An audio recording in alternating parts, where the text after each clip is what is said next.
Behind the iconic theme song and groundbreaking storylines of the Jeffersons lurk some truly bizarre secrets that would make even George Jefferson's jaw drop. From a lead actress who was old enough to be her TV husband's mother to a maid who refused to quit her airline job for 2 years, this beloved sitcom harbored strange casting decisions, continuity nightmares, and production secrets that Norman Lear never intended audiences to discover. Here are the 15 weird facts you didn't know about the Jeffersons. Fact 1. Isabel Sanford was 21 years older. When viewers watched George and Louise Jefferson bicker and make up on screen, they were witnessing one of television's most unusual casting decisions that nobody talks about. Isabel Sanford, who played the patient and wise Louise Jefferson, was actually 21 years older than Sherman Hemsley, who portrayed her hot-headed husband George. This meant that in real life, Sanford was old enough to be Hemsley's mother rather than his wife. The age difference was so significant that when Sanford first met Hemsley during casting for All in the Family, she wasn't impressed with the pairing at all. In a 2002 interview with the Television Academy Foundation, Sanford revealed her honest first reaction to seeing her future television husband. She said she looked at Sherman Hemsley and thought he was just a little man that she could have squashed like a bug, and she couldn't understand how the director thought they would make a great-looking couple on screen. Born in 1917, Isabel Sanford was already in her late 50s when The Jeffersons premiered in 1975, while Sherman Hemsley was born in 1938, making him 37 years old at the show's start. Despite this unusual age gap, their on-screen chemistry worked so well that audiences never questioned their believable portrayal of a married couple who had been together for decades. The casting choice actually made sense from a character perspective, since Louise Jefferson was supposed to be the more mature and grounded partner in the relationship, often serving as the voice of reason when George's ego got out of control.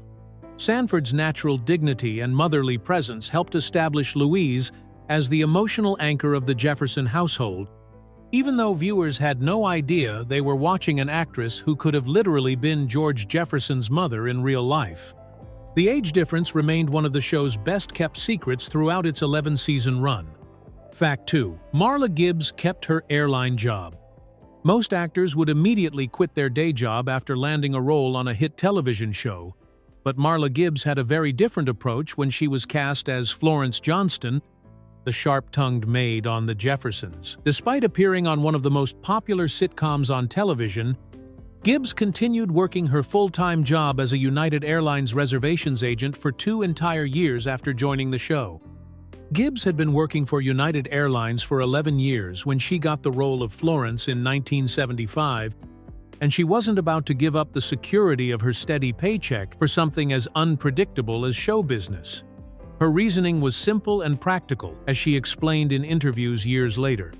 She believed that a bird in the hand was worth 20 in the bush, meaning she wasn't ready to risk her reliable airline job for a television career that might not last. The daily routine that Gibbs maintained during those first 2 seasons was absolutely exhausting.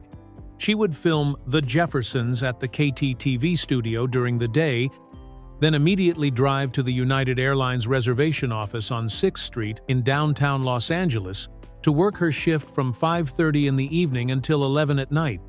This meant she was working essentially 2 full-time jobs simultaneously, with barely any time to rest between her television work and her airline duties. What made her situation even more remarkable was that Gibbs had incredible job benefits at United Airlines that she didn't want to lose, including unlimited travel passes that allowed her to fly anywhere for free. When the producers of The Jeffersons discovered that their breakout star was still working at the airline, they were genuinely surprised and worried that she was stretching herself too thin.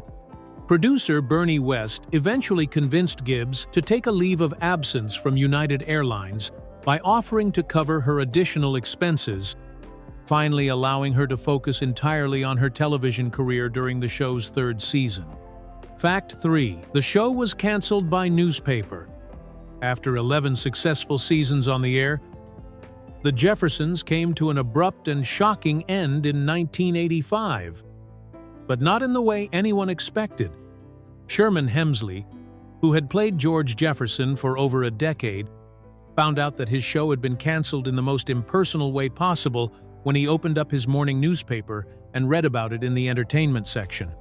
CBS had made the decision to end one of their longest-running sitcoms without bothering to inform the cast or crew directly. This incredibly disrespectful treatment left the entire cast feeling blindsided and bitter about how their beloved show had been handled in its final moments. The network had simply decided that the Jeffersons would not be returning for a 12th season, but instead of calling the actors or holding a meeting to break the news professionally, CBS chose to announce the cancellation through press releases to entertainment reporters. The situation became even more unfortunate because the cast had finished filming what they thought was just another regular episode on June 25, 1985. The episode, titled Red Robins, showed George helping his granddaughter Jessica with her youth group activities, and it turned out to be the series finale by accident rather than by design.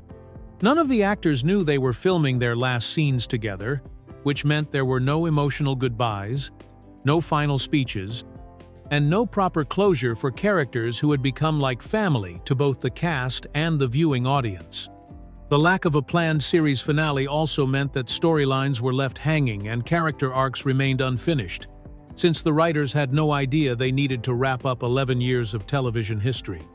This controversial ending created such resentment among the cast members that they later reunited years afterward to perform in a stage play based on the sitcom, giving themselves the proper farewell that CBS had denied them. The whole situation remains one of the most disrespectful ways a successful television show has ever been canceled in entertainment history. Fact 4. Wheezy came from Sherman's real crush. One of the most endearing aspects of George and Louise Jefferson's relationship was the affectionate nickname Wheezy that George used for his wife throughout the series. But this sweet term of endearment actually came from Sherman Hemsley's real-life romantic history rather than from any script or writer's imagination. The nickname originated from a woman named Louise that Hemsley had dated and developed feelings for before his acting career took off, and he had called her Wheezy as his personal pet name for her. When Sherman Hemsley was cast as George Jefferson on All in the Family, he approached the show's executive producer Don Nichol with a simple request that would add a personal touch to his character's dialogue. Hemsley asked if George could call his television wife Louise by the nickname Wheezy, explaining that this was something he had done with a real Louise in his own life. The producers liked the idea because it gave the character a more intimate and believable way of showing affection for his wife, even when George was being his usual stubborn and difficult self. Isabel Sanford, who played Louise Jefferson, was completely fine with her character being called Wheezy throughout the series, and the nickname quickly became one of the most recognizable elements of their on-screen relationship. The term was used so frequently and naturally that many viewers assumed it was something the writers had created specifically for the show, never realizing that it came directly from Sherman Hemsley's personal romantic experiences. This behind-the-scenes detail reveals how actors sometimes bring pieces of their real lives into their performances in ways that make their characters feel more authentic and relatable. The fact that Wheezy came from Hemsley's genuine feelings for someone he had cared about in real life helped give George Jefferson's marriage a warmth and believability that might not have existed if the nickname had simply been written into a script by television writers who were trying to create artificial intimacy between the characters. Fact 5. Isabel Sanford initially refused the spin-off. When Norman Lear and the producers of All in the Family approached Isabel Sanford about starring in her own spin-off series called The Jeffersons, they expected her to jump at the chance to become the leading lady of her own show. Instead, Sanford surprised everyone by flat-out refusing the opportunity and insisting that she wanted to stay exactly where she was as a supporting character on the already successful All in the Family. Sanford's reasoning was completely practical and showed her cautious approach to her acting career. As she explained in interviews years later, she kept telling the producers that she didn't want to leave All in the Family because it was already a proven hit show that had been tried and tested by audiences. She was a Virgo, she said, which made her very practical by nature, and she didn't want to leave a winning situation for something that might not work out. Since she didn't understand much about how the television industry operated, she only knew that she wanted to stay with the show that was already successful, rather than risk everything on an unknown new series. The conversation between Sanford and casting director James Murray became increasingly direct as he tried to convince her to take the starring role. Murray first attempted to persuade her by promising that she would become a star. But Sanford wasn't impressed by this argument since her friends and family had already been calling her a star for years. When the fame angle didn't work, Murray decided to be completely honest with her about what would happen if she refused the opportunity. Murray explained that if Sanford wouldn't agree to star in The Jeffersons, the producers would have to write Louise Jefferson out of All in the Family entirely and find a different actress to play Louise Jefferson in the new spin-off series.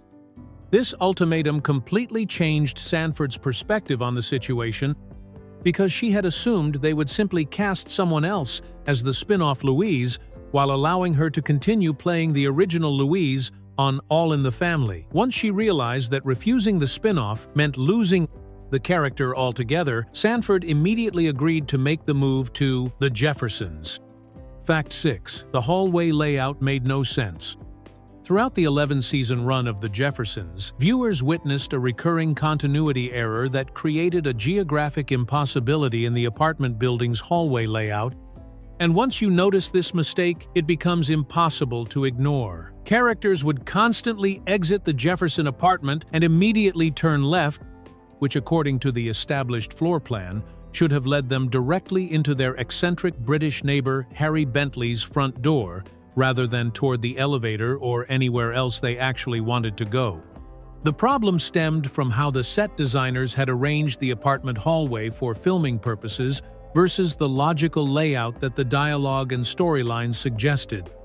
Based on what characters said about their living arrangements and the way the building was described throughout the series, Harry Bentley's apartment was supposed to be located at the end of the hallway, positioned just a couple of feet away at the corner on the left side of the Jefferson apartment. This meant that when characters made their frequent left turns upon leaving the Jefferson home, they would logically be walking straight into Bentley's door instead of heading toward the elevator that would take them downstairs and out of the building. This directional confusion happened repeatedly throughout the series, with characters turning left as they exited the Jefferson apartment, whether they were going to visit other neighbors, heading out for errands, or simply leaving to go anywhere else in the building or beyond.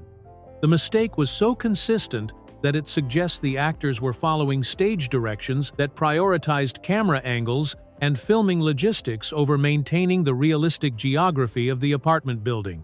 The error became particularly noticeable during scenes where characters would leave the Jefferson apartment while clearly intending to go somewhere other than Harry Bentley's home, yet they would automatically turn left toward his door, as if that was the natural and correct direction to take. While most viewers probably never consciously noticed this geographic impossibility during the original broadcasts, the mistake stands out as one of those behind-the-scenes production details that shows how television sets are designed primarily for filming convenience rather than real-world logic. Fact 7. Theme song singer was from Good Times. The instantly recognizable voice that belted out, "Movin' on up." One of the most iconic theme songs in television history didn't belong to anyone from The Jeffersons cast, but rather came from an actress who starred in an entirely different Norman Lear sitcom.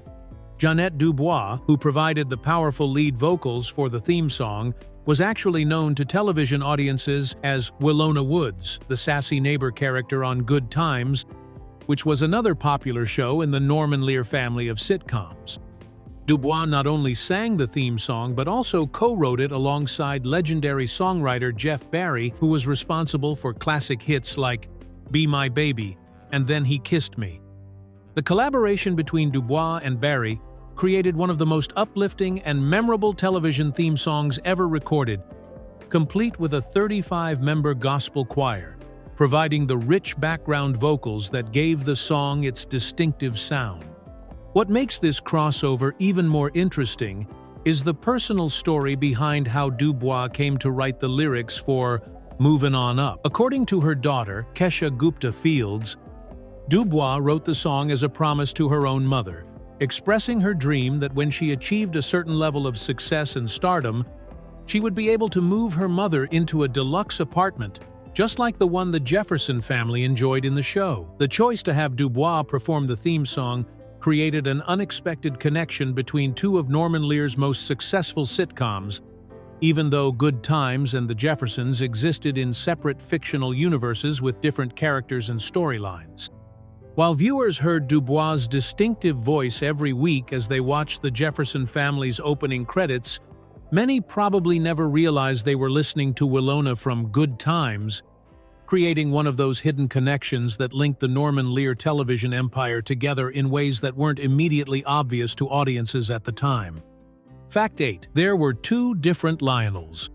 One of the most dramatic behind-the-scenes changes in The Jeffersons happened when the character of Lionel Jefferson was suddenly played by a completely different actor, and the reason for this switch had everything to do with ego clashes and unreasonable demands rather than any creative differences.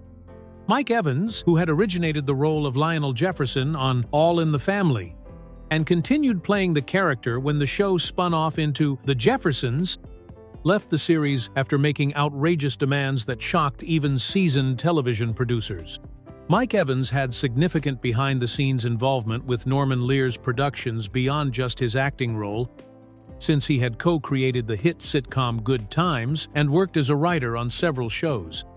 This experience apparently gave Evans an inflated sense of his importance to The Jeffersons, leading him to believe that he deserved more screen time and prominence than the show's actual stars, Sherman Hemsley and Isabel Sanford, who played his television parents.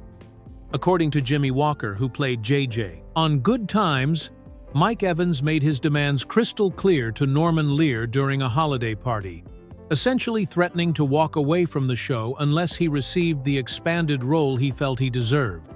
Evans viewed The Jeffersons as essentially his show, since he had been the first Jefferson family member to appear on television, and he believed that Hemsley and Sanford were just supporting cast members who should have smaller parts than him.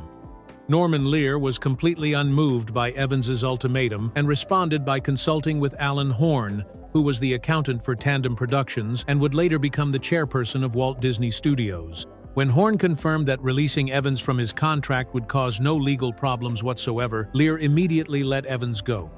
The producers then hired Damon Evans, who had no relation to Mike Evans despite sharing the same last name, and Damon took over the role of Lionel Jefferson for 4 full seasons. Mike Evans eventually returned to the show in 1979, but his earlier demands had permanently damaged his relationship with the production team. Fact 9. First transgender character on American sitcom. The Jeffersons made television history in a way that many viewers probably never realized when the show introduced the first transgender character ever to appear on an American sitcom during its 4th season. The groundbreaking episode, titled Once a Friend, aired as the 3rd episode of Season 4 and featured a storyline that was incredibly progressive for the 1970s, when discussions about gender identity were virtually non-existent in mainstream media. The episode centered around George Jefferson receiving an unexpected visit from Eddie, an old friend from his Navy days who had some surprising news to share. When Eddie arrived at the Jefferson apartment, George discovered that his former military buddy had undergone sex reassignment surgery and now lived as a woman named Edie, played by actress Veronica Redd. This revelation created both comedic and dramatic moments as George struggled to understand and accept his friend's transformation. Norman Lear, who was the creative force behind The Jeffersons and many other socially conscious sitcoms of the era, had already been pushing boundaries by introducing LGBTQ characters to television through his short-lived series Hot L Baltimore, which featured a gay couple among its diverse cast. However, the transgender storyline on The Jeffersons represented an even more significant step forward in television representation, since it appeared on a mainstream primetime sitcom that reached millions of viewers every week. The episode handled the subject matter in typical Norman Lear fashion, combining humor with social commentary while addressing the prejudices and misconceptions that existed around transgender people during that time period.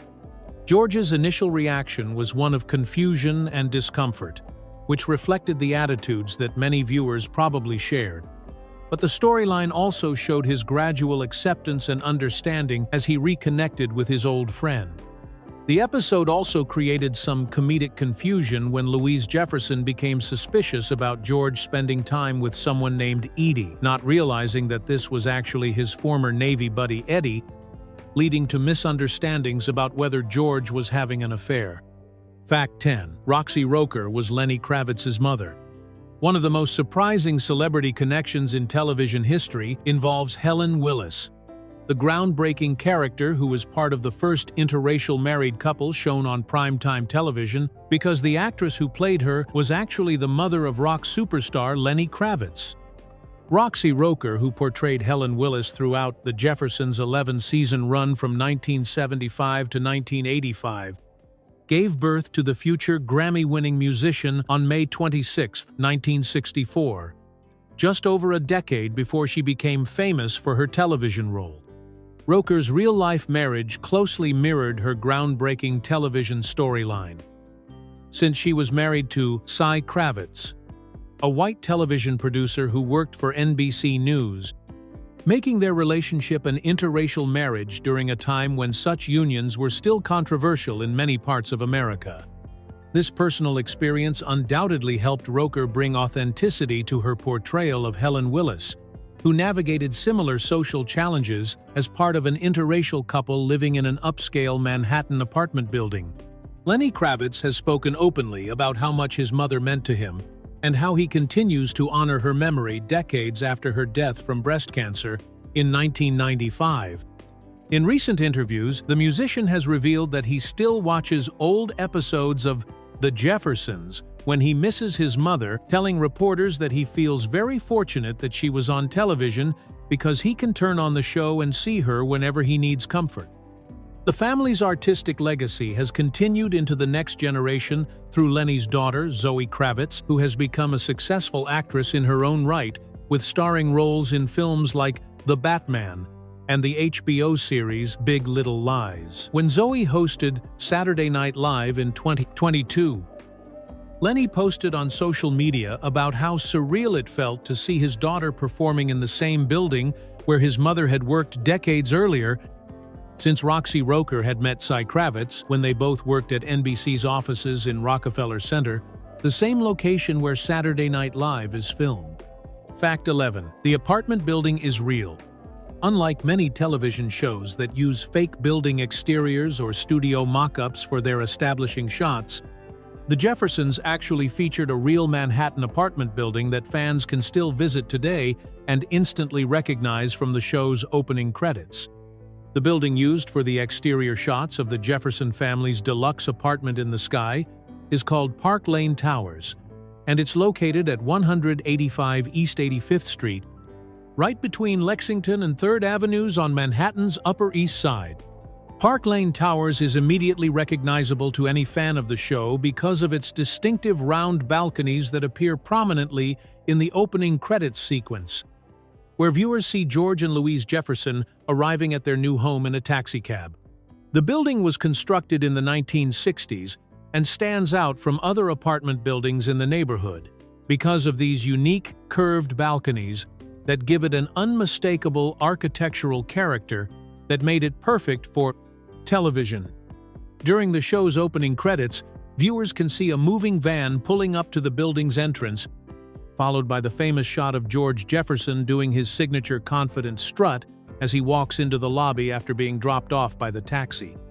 However, there's an interesting production detail that many fans don't realize about these opening credits, because while the exterior building shots were definitely filmed at the real Park Lane Towers in Manhattan, the close-up footage of George and Louise entering the building's lobby was actually filmed at a different location in Santa Monica, California.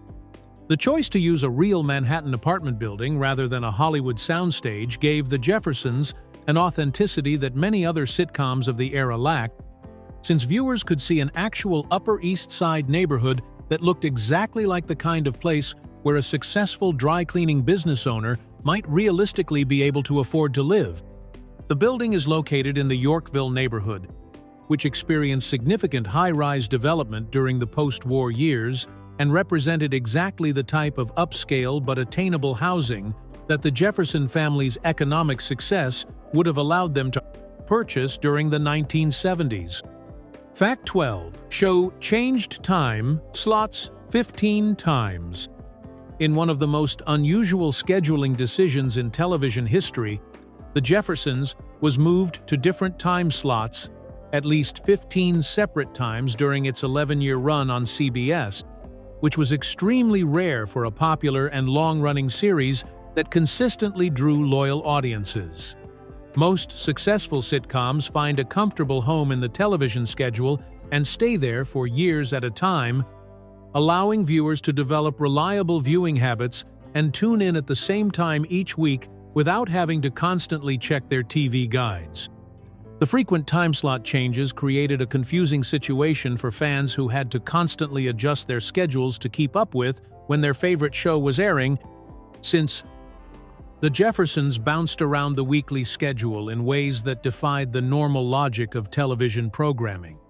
While many shows might move once or twice during their entire run, usually due to major schedule overhauls or seasonal adjustments, the Jeffersons seemed to be in constant motion throughout the CBS lineup. Despite all these scheduling changes, the show did have one time slot that it returned to more frequently than any other, and that was Sunday night, which became the most common home for the Jeffersons, even though it wasn't consistently placed there throughout its run.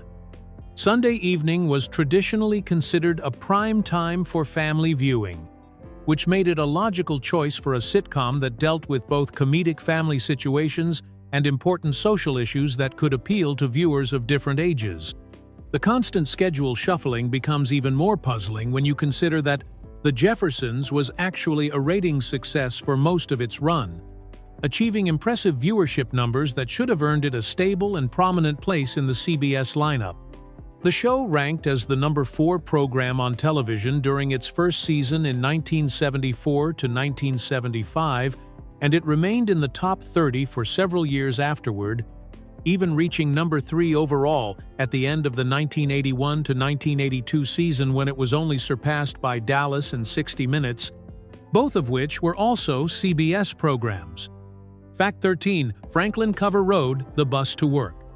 While many television actors in Los Angeles during the 1970s and 80s relied on expensive cars and chauffeurs to get around the sprawling city, Franklin Cover, who played the friendly and progressive Tom Willis on The Jeffersons, took a completely different approach to his daily commute that surprised everyone who knew him. Cover rode the Los Angeles public bus system to the studio every single day throughout his time on the show. And the reason for this unusual choice was simple. He didn't even own a car. This decision was particularly remarkable because Los Angeles has always been a city designed around automobile ownership, where public transportation was limited and often looked down upon by people in the entertainment industry who could afford other options.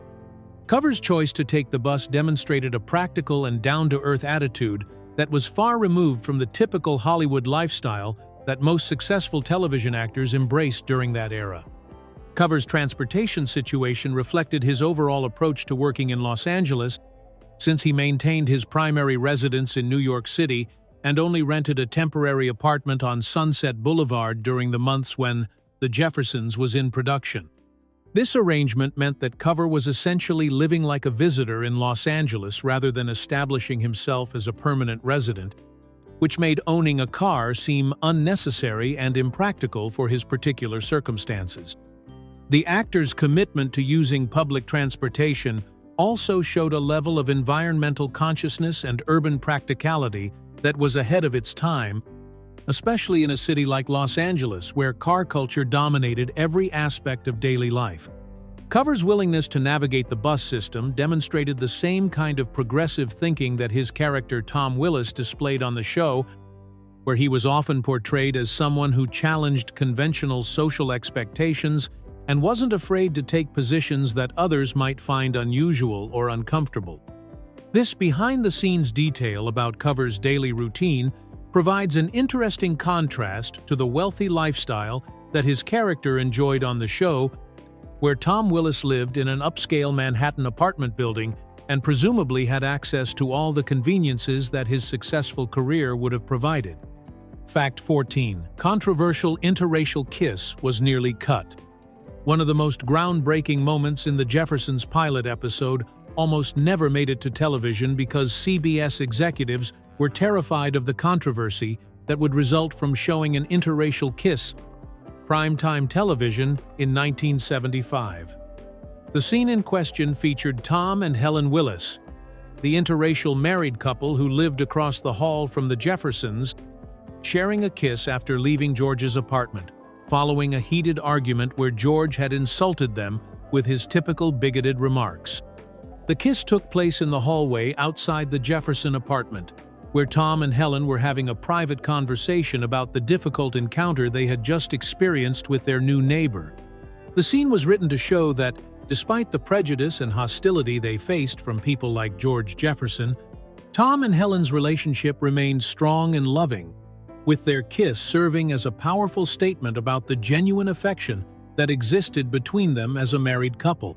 CBS network executives were deeply concerned about the potential backlash from viewers and advertisers who might be offended by seeing a black woman and white man kissing on television, since interracial relationships were still highly controversial and even illegal in some parts of the United States until just a few years before the show premiered. The executives wanted to edit the kiss out of the episode entirely, believing that it would create too much negative attention and possibly hurt the show's chances of success. However, producer Fred Silverman, who was a powerful figure at CBS and would later become the network's president, fought hard to keep the interracial kiss in the final version of the pilot episode. Silverman successfully lobbied the network executives by arguing that the kiss was an essential part of the story, and that removing it would undermine the show's commitment to addressing real social issues in an honest and meaningful way. The decision to keep the kiss ultimately proved to be the right choice, since The Jeffersons became a massive hit for CBS, and the Willis family's interracial marriage became one of the show's most important and well-received storylines. Ironically, this groundbreaking scene is now often cut from syndicated reruns of the pilot episode, but for completely different reasons related to fitting more commercial time into the broadcast rather than censoring controversial content. Fact 15. Isabel Sanford threw cheese at the Emmys. The 1981 Emmy Awards ceremony became the site of one of the most memorable and accidental moments in awards show history when Isabel Sanford won the Emmy for Outstanding Lead Actress in a Comedy Series, making her the first African-American woman ever to receive this honor. What made the moment even more unforgettable was the bizarre chain of events that happened when Sanford's name was announced, involving flying cheese and a famous blonde actress who happened to be sitting nearby. Sanford had been nominated for the Emmy twice before and had lost both times, so when she attended the 1981 ceremony, she was determined to look casual and relaxed, rather than anxious about the outcome. Her strategy for appearing nonchalant was to eat cheese during the announcement for her category, figuring that if someone else's name was called, she would already be occupied with her snack and wouldn't look disappointed on camera. When the presenter opened the envelope and began to announce the winner, Sanford was actively chewing cheese and continuing to eat more pieces, fully expecting to hear another actress's name called for the award. However, when Sherman Hemsley, who was sitting next to her, suddenly told Sanford that her name had been announced as the winner, she was so shocked that she immediately threw the cheese she was holding back in surprise. The piece of cheese that Sanford reflexively tossed away was caught by Lonnie Anderson, the blonde actress who was famous for playing Jennifer Marlowe on the sitcom WKRP in Cincinnati, and who happened to be seated close enough to Sanford to make the catch. This created an absolutely surreal moment where one of the most historic Emmy wins in television history was accompanied by flying dairy products and an unexpected display of hand-eye coordination from a completely different television star.